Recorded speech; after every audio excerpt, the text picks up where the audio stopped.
la méthode que nous suggérons et qui est discutée devant vous met en jeu notre propre développement.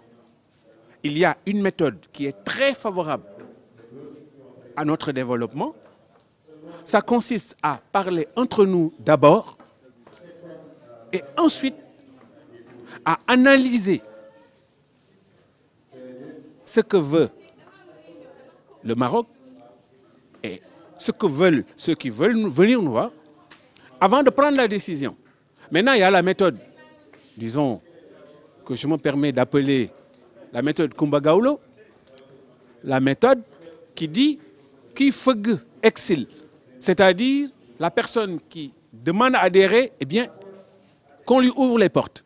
Il y a une méthode de sagesse généralement donnée par nos cousins ou frères sérères.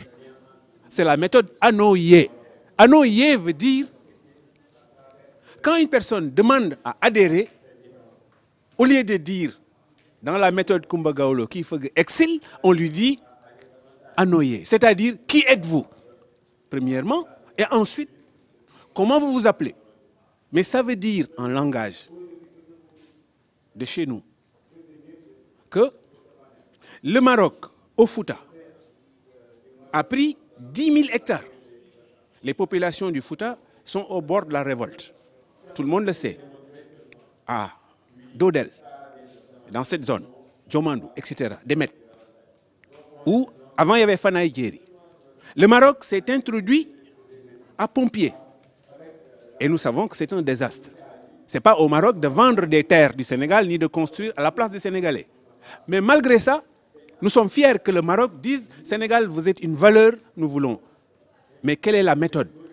La méthode, c'est ou bien la méthode Kumba Gawlo qui feug exil, ou alors la méthode que nous proposons, qui est celle anoyée de nos parents sérères, c'est-à-dire qui feug, qui es-tu?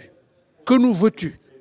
Si on applique la méthode Kumba Gawlo, on va ouvrir les frontières et le résultat, c'est Pout. Les mandarines de Pout sont en train de s'enfoncer et de Casamance aussi.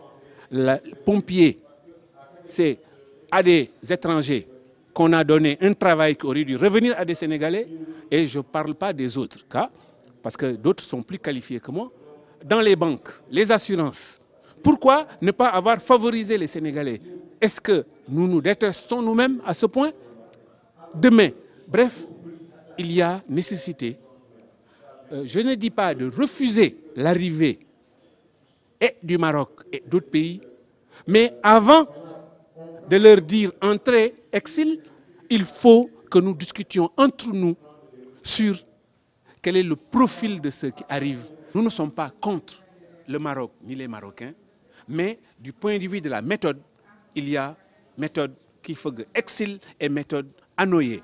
Pour l'instant, nous demandons à tout le peuple d'en discuter et nous rappelons à tous les gouvernants qu'avant de prendre une décision concernant l'entrée du Maroc, il faut que les gouvernants demandent l'avis du peuple et des institutions du peuple. En dehors de ça, nous pourrions considérer que c'est la méthode Kumba Gawlo qui a triomphé et ce serait dommage pour le pays.